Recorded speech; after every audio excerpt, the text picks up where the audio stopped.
Let's bring the theory of change of the intervention, safe release, to life. Safe release is a naming and shaming intervention. The goal of safe release is to reduce relapse of pedophilic sex offenders that were released from jail. The team of Safe Release establishes bulletin boards and conducts other registration and notification activities about recently released sex offenders.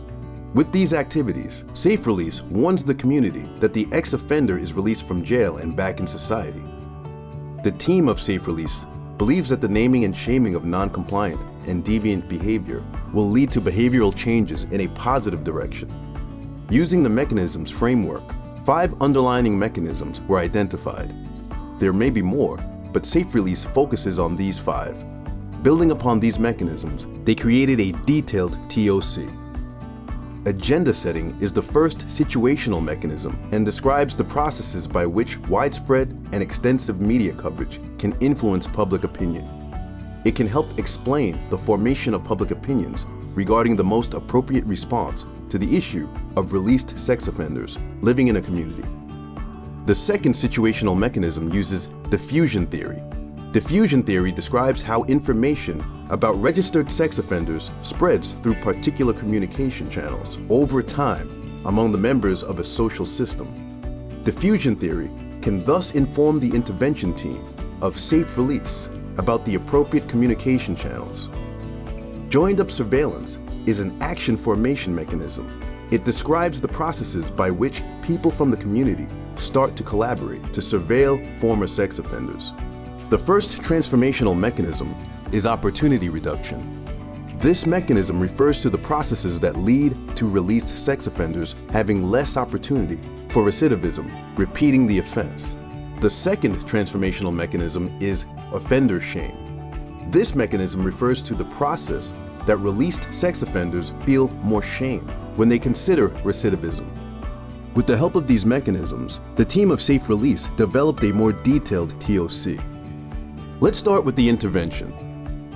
Chanu government registers released sex offenders and introduced legislation that requires local governments to set up a community notification system. Based on the situational mechanism of agenda setting, the team of Safe Release reasons that as the topic of released sex offenders receives more media attention, the community will become more aware of the issue. The higher awareness will lead to a growing dialogue within the community and a strong shared conviction to take action.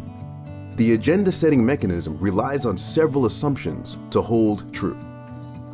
Research on agenda setting shows that the appropriate implementation strategy for a naming and shaming policy depends on heightened prominence as well as the framing of the issue. The research shows that in a context where there is strong social pressure to do something, registration and management information systems are more appropriate. So agenda setting informs the intervention strategy. With this in mind, the team of Safe Release included a feedback mechanism from agenda setting back to the intervention strategy.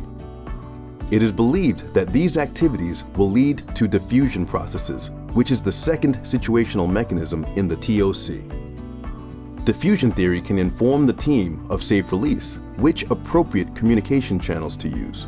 For example, mass media outlets, such as the internet. In addition, interpersonal communication channels can be used, like police community consultation groups or informal meetings with concerned local citizens.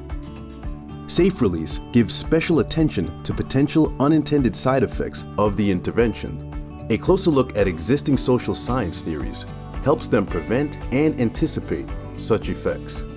One such potential negative side effect, not included in our visualization, is vigilantism. This would mean that the community takes the law into their own hands. This would risk the success of the Safe Release. Vigilantism becomes more likely if information reaches the wrong people or reaches people too late. Therefore, there are important assumptions about the conditions that apply before we can expect an appropriate response by stakeholders. Successful diffusion of information is not enough to make Safe Release work. The team of Safe Release argues that the community will only respond appropriately to the information if the conditions are right. To this end, it is important police officers, members of the community, heads of school, and teachers, sports mentors, and others will accept information about registered sex offenders, assume the information is valid, and start to act upon it. The team of Safe Release argues the response will include joined-up surveillance behavior. This is the action formation mechanism in the TOC. But for joined-up surveillance behavior to happen, several assumptions need to hold true. For example, it requires that the idea of what suspicious behavior looks like is more or less similar among different stakeholders.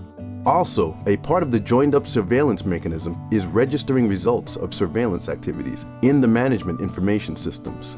Joined-up surveillance is expected to lead to behavioral change in registered sex offenders through transformational mechanisms.